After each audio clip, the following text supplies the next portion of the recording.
नमस्कार, मी समीक्षा बेंडे. एडीएन बातमीपत्रात आपलं स्वागत. आजच्या दिवसभरात घडलेल्या घटनांचा आढावा आपण घेणारच आहोत. त्यापूर्वी एक नजर टाकूयात आजच्या ठळक घडामोडींवर. जिल्हाधिकारी आणि पोलीस अधीक्षक यांचे हात वरच्या आदेशानं बांधले असल्यामुळे परभणीत जाळपोळीची घटना घडली. विरोधी पक्षनेते अंबादास दानवे यांचं प्रतिपादन. खाद्यतेलाच्या भावामध्ये तेजी कायम. सामान्य नागरिकांना भाजीची फोडणीलाही महागाईची झळ. हे दर अजून वाढण्याची शक्यता. आता पाहूयात सविस्तर बातम्या. परभणीतील संविधानाच्या प्रतिकृतीची तोडफोड करणाऱ्यावर कारवाई करण्यासाठी नागरिकांनी आंदोलन केलं. परंतु आता पोलीस कोम्बिंग ऑपरेशन करून तरुणावर नाहक गुन्हे दाखल करीत असल्याचं व पोलिसांनी कोम्बिंग ऑपरेशन त्वरित थांबवावं या मागणीसाठी रिपब्लिकन युवा मोर्चाच्या वतीनं विभागीय आयुक्त कार्यालयासमोर जोरदार निदर्शनं करून मागणीचं निवेदन दिलं आहे. अशोक गोरबाड हा गेल्या नांदर जे बोंडर नांदेडमध्ये जे गाव आहे या ठिकाणी अक्षय भालरावचे हत्याकांड घडलं त्यावेळेसही तो तिथं होता. त्यानंतर पूर्णा दंगल घडली त्यावेळेसही अशोक गोरबाड हा तिथं होता. मी नैतिक जबाबदारीपूर्वक पुन्हा सांगतो त्यावेळेसही मोठी दंगल घडली आणि तिसरी दंगल परभणी या ठिकाणी त्यांच्याच आधिपत्याखाली घडली गेली. म्हणजे याचं नेमक्याच्या मागचं हा RSSचं काम करतो की शासनाचं काहीतरी दंगल घडवण्याचं काम करतो का असा संशय आंबेडकर यांना द्यायला लागला. त्या अनुषंगानं सर्वात प्रथम याची नार्को टेस्ट करून याची CBI मार्फत चौकशी करा. तेथील कोम्बिंग ऑपरेशन तात्काळ थांबवा ही आमची प्रामुख्यानं आणखी त्यात मागणी आहे. तेथील जे अमानुषपणे आंबेडकर कार्यकर्त्यांना मारहाण केली गेली पोलिसांमार्फत ही सुद्धा तातडीने थांबवण्यात यावी. त्या आत्ताच विभाग आयुक्त साहेबांनी पूर्ण ज्या काही डिस्ट्रिक्टचे जिल्हाधिकारी असतील त्यांना सर्वांना तात्काळ पोलीस अधीक्षकांना कळवतो असा मेसेज दिला आणि त्याच ठिकाणी शांतता राहावी आणि एकदम सुव्यवस्थेने आणि शांतता न्यायपूर्वक काम व्यवस्थितरित्या त्या ठिकाणी सर्वांना मदत सहकार्य हो अशी आमची त्यांच्याकडे मागणी होती. आणि मी तुम्हाला आज या माध्यमातून माझ्या नवतरुण बांधवांना, माझ्या भीमसैनिकांना, माझ्या भीम अनुयायांना एक संदेश देतो की डॉक्टर बाबासाहेब आंबेडकरांनी आपल्याला पेन आणि पुस्तक हातात घ्यायला शिकवलेलं आहे. आपल्याला संदेश दिला शिका, संघटित व्हा, संघर्ष करा. परंतु आपल्याला आज दगड उचलण्याची वेळ आलेली आहे. तर दगड उचलून तुमचं आयुष्य हे बर्बाद होत आहे कुठेतरी. कारण की यामधनं आम्ही गेलेलो आहोत ज्यावेळेस कार्यकर्त्यावर गुन्हे दाखल होते ते परिवाराचे त्रास. कुठलाही नेता, कुठलाही कार्यकर्ता, कुठलाही एखादा गॉडफादर कोणी कोणासाठी येत नसतं. कार्यकर्ता गुन्हा दाखल ज्यावेळेस होतो त्यावेळेस स्वतःचं निपटावं लागतं, स्वतःचा परपंच फॅमिलीसह पाहावं लागतं. पण बाबासाहेबांचं काहीतरी देणं आहे आणि बाबासाहेबांच्या नावाला जर गालबोट लागत असेल तर आपण महाराष्ट्र काय भारत पिटू शकतो. परंतु आपल्याला संविधानिक मार्गाने सर्व करणं आहे असं माझा नवतरुणाला या ठिकाणी संदेश असेल. आंबेडकरी अनुयायांवर होणारा अन्याय अत्याचार आहे त्याची लवकरात लवकर दखल घेऊन त्यांना आम्ही विनंती केली की तिथं जे कोम्बिंग ऑपरेशन आहे ते थांबवण्यात आलं पाहिजे. आणि आपले जे गोरगरीब तरुण विद्यार्थी आहे ज्यांच्यावर गुन्हे दाखल होतात की जे कधी कधी काही न करता त्यांच्या आपली जी तरुण पिढी ती बर्बाद होती तर हे सर्व गोष्टी लवकरात लवकर थांबाव्या. त्याच अनुषंगाने आता आपला जो भीमा कोरेगाव शौर्य दिन येत आहे त्या दिनाच्या औचित्याने सुद्धा शहरातील आणि महाराष्ट्रातील वातावरण खराब होता कामा नये. आपण बघतो की सोशल मीडियाच्या माध्यमातून दोन समाजामध्ये तेढ निर्माण करण्याचं काम होतं आणि आपल्या सर्व जाणते आहातच की भीमा कोरेगावच्या वेळेस सुद्धा अशीच एक जातीय दंगल घडवण्यात आली होती. आणि सरांनी अतिशय चांगल्या प्रकारे आंबेडकरी अनुयायांना आवाहन केलेलं आहे की आपणही शांततेत त्या परभणी येथील अन्याय अत्याचाराचा विरोध केला पाहिजे. आणि आज आपण जय भाऊच्या माध्यमातून इथं सर्व जनतेला आवाहन करतो आहोत की आंबेडकरी अनुयायांनी निषेध हा झालाच पाहिजे. पण आपण भारतीय संविधान निर्मात्याचे वंशज आहोत हे आपण ध्यानात ठेवलं पाहिजे. गाव पातळीवर केंद्र आणि राज्य शासनाच्या योजना प्रभावीपणे राबवण्यासाठी जिल्हा परिषदेचे मुख्य कार्यकारी अधिकारी तथा प्रशासक विकास मीना यांनी फुलंब्री व कन्नड तालुक्यात विभाग प्रमुख व ग्राम विकास अधिकारी यांची आढावा बैठक घेऊन गाव पातळीवरील सामूहिक व वैयक्तिक लाभाच्या योजना तात्काळ पूर्ण करण्याच्या सूचना दिल्या आहेत. गाव पातळीवर केंद्र आणि राज्य शासनाच्या योजना प्रभावीपणे राबवण्यासाठी जिल्हा परिषदेचे मुख्य कार्यकारी अधिकारी तथा प्रशासक विकास मीना यांनी फुलंब्री व कन्नड तालुक्यात विभाग प्रमुख व ग्राम विकास अधिकारी यांची आढावा बैठक घेऊन गाव पातळीवरील सामूहिक व वैयक्तिक लाभाच्या योजना तात्काळ पूर्ण करण्याच्या सूचना दिल्या आहेत। जिल्हा परिषदेचे मुख्य कार्यकारी अधिकारी तथा प्रशासक विकास मीना यांनी आज सकाळी फुलंब्री व दुपारी कन्नड तालुक्याला भेट दिली। दोन्ही तालुक्याच्या पंचायत समितीच्या सभागृहात सर्व विभाग प्रमुख व ग्राम विकास अधिकारी बैठक घेऊन शासनाच्या विविध योजनांचा गावनिहाय आढावा घेतला आहे। यामध्ये पंचायत घरकुल, स्वच्छ भारत मिशन अंतर्गत मॉडेल व्हिलेज, घनकचरा सांडपाणी व्यवस्थापन, MREGS, PM आवास, विश्वकर्मा, लखपती दीदी, पशुसंवर्धन, शिक्षण, आरोग्य योजनांचा आढावा घेऊन डिसेंबर 2024 अखेरपर्यंत 100% उद्दिष्ट पूर्ण करण्याच्या सूचना दिलेल्या आहेत। बैठकीला फुलंब्री पंचायत समितीचे गटविकास अधिकारी उषा मोरे, सहाय्यक गटविकास अधिकारी शिवाजी साळुंखे, विस्तार अधिकारी पंचायत ज्ञानदेव जायभाम, देवीदास मगर, साहेबराव सोळसे, कन्नड गटविकास अधिकारी चंद्रहार ढोकणे, सहाय्यक गटविकास अधिकारी VP पंडित, विस्तार अधिकारी पंचायत संतोष दारकुंडे, उप अभियंता ग्रामीण पाणी पुरवठा माधुरी नांद्रे तसंच दोन्ही तालुक्यातील सर्व विभाग प्रमुख, अधिकारी, कर्मचारी व ग्रामपंचायत अधिकारी उपस्थित होते। छत्रपती संभाजीनगर महानगरपालिकेच्या 42व्या वर्धापन दिनानिमित्त विविध कार्यक्रमांचं आयोजन करण्यात आलं होतं। कार्यक्रमांची सांगता संभाजीनगरचा भूमिपुत्र साहिल सोनार यांच्या सुफियाना हिंदी बॉलिवूड गाण्यांचा साहिल लाईव्ह कॉन्सर्ट या बहारदार कार्यक्रमाद्वारे करण्यात आलं। महानगरपालिकेच्या 42व्या वर्धापन दिनानिमित्त विविध कार्यक्रमांचं आयोजन करण्यात आलं होतं। संत एकनाथ रंगमंदिर इथं साहिल सोनार लाईव्ह कॉन्सर्ट या कार्यक्रमानं मनपा वर्धापन दिन कार्यक्रमांची सांगता करण्यात आली। संत एकनाथ रंगमंदिर इथं संभाजीनगरचा भूमिपुत्र साहिल सोनार याच्या सुफियाना हिंदी बॉलिवूड गाण्यांचा साहिल लाईव्ह कॉन्सर्ट या बहारदार कार्यक्रमाचं आयोजन करण्यात आलं होतं। माननीय आयुक्त तथा प्रशासक जी श्रीकांत यांच्या मार्गदर्शनाखाली आयोजित या कार्यक्रमाचं दीप प्रज्वलन करून उद्घाटन करण्यात आलं। यावेळी मुख्य लेखापरीक्षक शिवाजी नाईकवाडे, सहाय्यक आयुक्त संजय सुरडकर, शिक्षण अधिकारी भारत तिनगोटे, मुख्य अग्निशमन अधिकारी पाटील, सांस्कृतिक कार्य अधिकारी शंभू विश्वासू, माहिती व जनसंपर्क अधिकारी तौसिफ अहमद, प्रियदर्शनी शाळेचे मुख्याध्यापक संजीव सोनार, गायक साहिल सोनार, पार्श्वगायक रवींद्र खोमणे, माहिती व जनसंपर्क विभागाचे रवींद्र खरात, अतुल बनकर, हंसराज बन्सलवाल आदींची उपस्थिती होती। परभणी जिल्ह्यातील दलित वस्त्यांमध्ये सुरू असलेलं कोम्बिंग ऑपरेशन तात्काळ थांबवून भारतीय संविधान तोडफोड प्रकरणी मुख्य आरोपीचा शोध घेऊन त्याच्या विरुद्ध देशद्रोहाचा गुन्हा दाखल करण्याची मागणी Republican party of India Sachin Kharat गटाचे जिल्हाध्यक्ष मनीष नरवडे यांनी विभागीय आयुक्त यांना निवेदनाद्वारे केली आहे।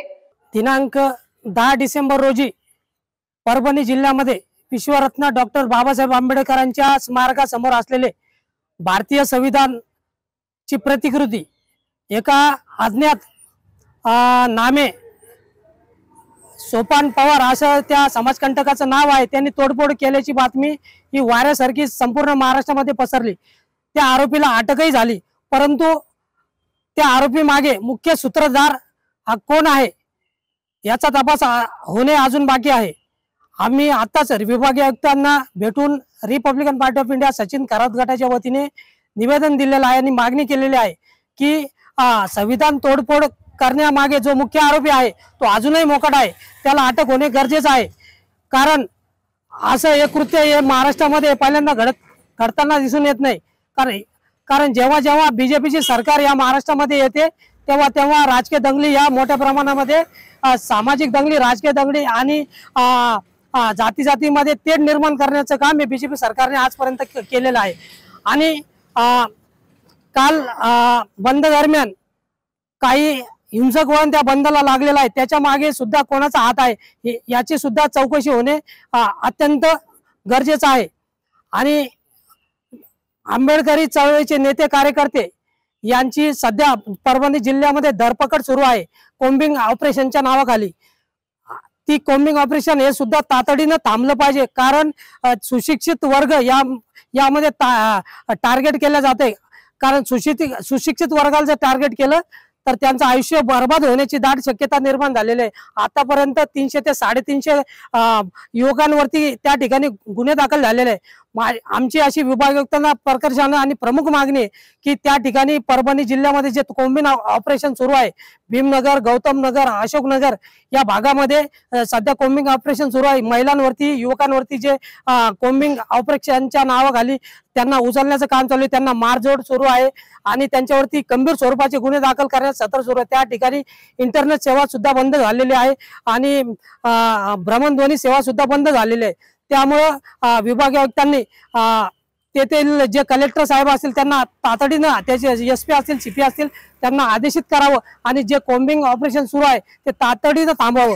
अजूनही काही बातम्यांचा आढावा आपल्याला घ्यायचा आहे, मात्र वेळ झाली आहे छोट्याशा ब्रेकची. कुठेही जाऊ नका, पाहत रहा ADN.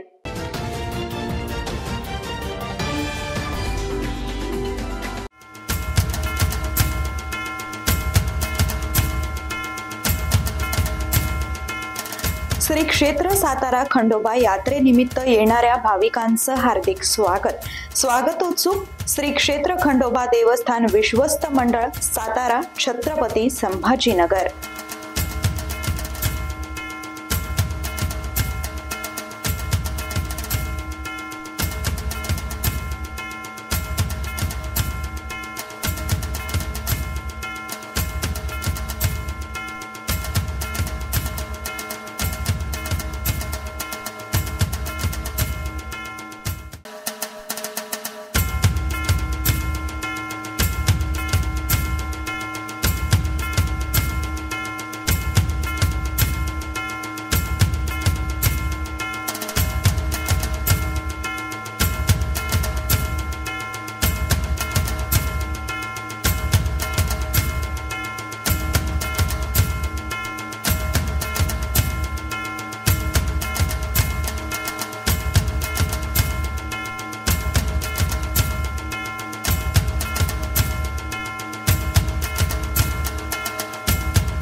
अनेकांच्या मनात स्वप्न असते की देशाची सेवा करायची, परंतु काही लोकच योग्य प्रशिक्षण घेऊन ते वास्तवात पूर्ण करतात.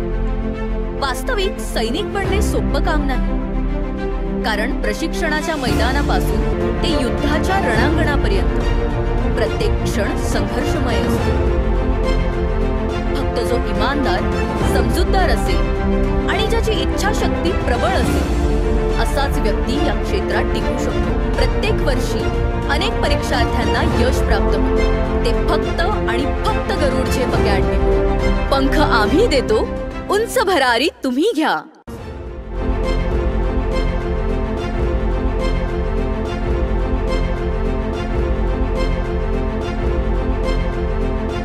बॉस बिगेस्ट ओला सीजन सेल. खरीदिए ओला पूरी रेंज पर मूव OS फीचर्स, 8 साल की battery warranty, hyper charging credit और चुनिंदा कार्ड पर 25,000 तक की छूट पाएं. टॉप सर्विस के साथ 1 दिन की सर्विस गारंटी या एक अतिरिक्त S1 पाएं. जल्दी करें, सीमित अवधि का ऑफर.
मस्त मास्क पहना रे तूने.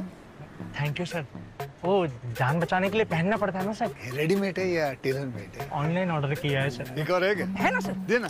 बहुत मस्त लगे आपको. ये ना सर. सर सर सर ना भाई, जान बचाने के लिए बाइक चलाते वक्त सिर्फ खोपड़े पे मास्क पहनेगा तो खोपड़े को कौन बचाएगा? समझ गया सर. हेलमेट ऑनलाइन ऑर्डर कर, वरना हमेशा के लिए ऑफलाइन हो सकता है. Okay sir. ये ले. सलाम. ये भी ऑनलाइन भर दे. हेलमेट पहने, ट्रैफिक नियमों का पालन करें, जिंदगी के सफर को सुरक्षित रखें।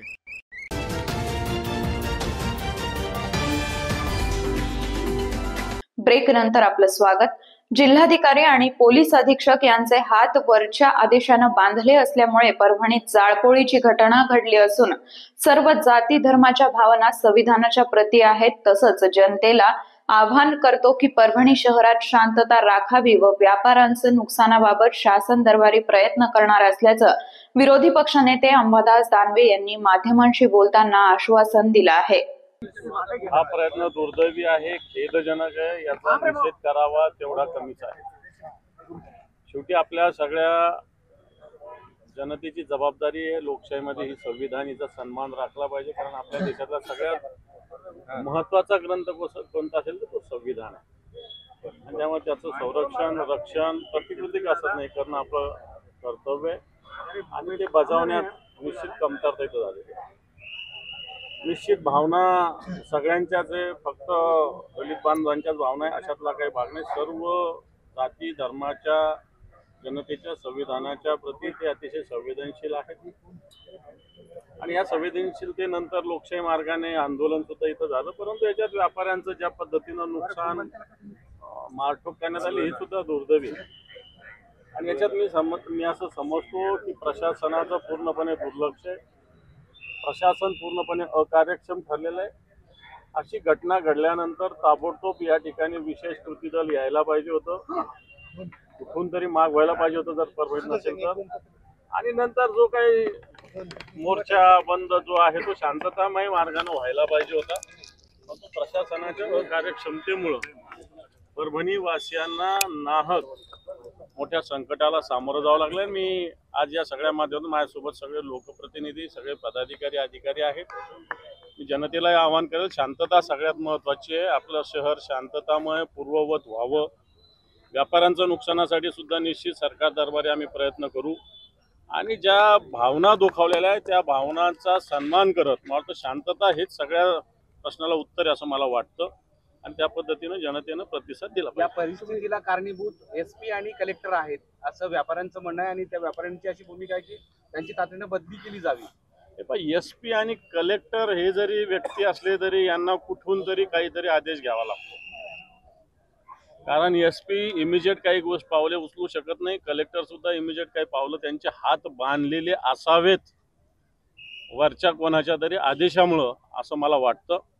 म्हणून प्रशासनाची बेपरवाही याच्यात निश्चित कारणीभूत आहे आणि प्रशासनावर कठोर कारवाई व्हावी। खाद्यतेलाच्या भावामध्ये तेजी कायम आहे, त्यामुळे सामान्य नागरिकांच्या भाजीची फोडणीला महागाईची झळ बसत असून विशेष म्हणजे इतर देशांमध्ये पाम तेलाचा बायोडिझेलसाठी वापर वाढल्यानं सोयाबीन तेलापेक्षा पाम तेलाचे दर अधिक झाले आहेत। हे दर अजूनही वाढण्याची शक्यता आहे। खाद्यतेलाच्या भावामध्ये तेजी कायम आहे, त्यामुळे सामान्य नागरिकांच्या भाजीच्या फोडणीला महागाईची झळ बसतीये। विशेष म्हणजे इतर देशांमध्ये पाम तेलाचा बायोडिझेलसाठी वापर वाढल्यानं सोयाबीन तेलापेक्षा पाम तेलाचे दर अधिक झाले आहेत। हे दर अजून वाढण्याची शक्यता आहे। मागील काही महिन्यांपासून खाद्यतेलाच्या दरामध्ये मोठी वाढ झाली आहे। केंद्र शासनानं तेलावर 22% आयात शुल्क लावलंय। शिवाय रशिया, मलेशिया इथून येणाऱ्या पाम तेलाची आवक घडली आहे। या देशांमध्ये पाम तेल बायोडिझेल तयार करण्यासाठी वापरत आहेत। शिवाय रशियानं सूर्यफूल तेलावरील निर्यात करामध्ये दुपटीनं म्हणजे 30% वाढ केली आहे। त्यामुळे खाद्यतेलाचे भाव वाढत चाललेत। सोयाबीन तेलापेक्षा पाम तेल महाग झाल्याचं चित्र पाहायला मिळतंय। तर दुसरीकडे लाकडी घाडण्याचं शेंगदाणा तेल 280 रुपये किलो आहे। आंतरराष्ट्रीय बाजारपेठेत तेलाच्या टंचाईमुळे येणाऱ्या काळात खाद्यतेलाचे भाव वाढण्याची शक्यता होलसेल विक्रेत्यांकडून वर्तवण्यात आली आहे। रशिया, मलेशिया इथून येणाऱ्या पाम तेलामध्ये घट झाली आहे। या देशांमध्ये पाम तेलाचा बायोडिझेल तयार करण्यासाठी वापर होतोय। शिवाय रशियानं आयात शुल्क 30% केलं आहे, तर आपल्या शासनानं तेलावर 22% आयात शुल्क लावली आहे। त्यामुळे खाद्यतेलाचे दर सध्या वाढले आहेत। पुढील काळात हे तेलाचे भाव वाढण्याची शक्यता आहे। लोकनेते स्वर्गीय गोपीनाथराव मुंडे यांच्या पूर्णकृती पुतळ्याचं अनावरण आमदार अब्दुल सत्तार यांच्या हस्ते संपन्न झालं। यावेळी ते बोलत होते। गोपीनाथराव मुंडे यांनी कायम सर्वसामान्य माणसाला न्याय मिळवून दिला असून त्यांचं जीवन कार्य प्रेरणादायी असल्याचं प्रतिपादन शिवसेना नेते तथा आमदार अब्दुल सत्तार यांनी गेवराई सेमी तालुका सिल्लोड इथं व्यक्त केलं आहे। काम या राज्यामध्ये कोणी केलं असेल तर ते स्वर्गीय गोपीनाथरावजी मुंडे साहेबांनी केलेलं आहे. 1995 ते 99 या काळामध्ये महाराष्ट्राचे उपमुख्यमंत्री असताना अनेक क्रांतिकारी निर्णय या राज्यासाठी त्यांनी घेतले आणि विशेषतः आपण हे सर्व पाहिलं तर आज भारतीय जनता पार्टी ज्या शिखरावर आहे, ज्या राजकारणामध्ये शिवसेना आणि भारतीय जनता पार्टी या राज्यामध्ये नेतृत्व करताना त्यावेळेस सोन्यासारखा एक घसल्यानंतर आपण जे एक रूप देतो तो हिऱ्यासारखा माणूस गोपीनाथराव मुंडे साहेबांनी आज ही राज्यामधली सत्ता असेल, देशामधली सत्ता असेल, यामध्ये सिंहाचा वाटा कोणाचा असेल तर मला वाटतं 12 डिसेंबर. परभणी जिल्ह्यातील दलित वस्त्यांमध्ये सुरू असलेलं कोम्बिंग ऑपरेशन तात्काळ थांबवून भारतीय संविधान तोडफोड प्रकरणी मुख्य आरोपीचा शोध घेऊन त्यावर गुन्हा दाखल करण्याची मागणी भारतीय दलित कोबराचे राष्ट्रीय अध्यक्ष ॲडव्होकेट भाई विवेक चव्हाण यांनी केली आहे.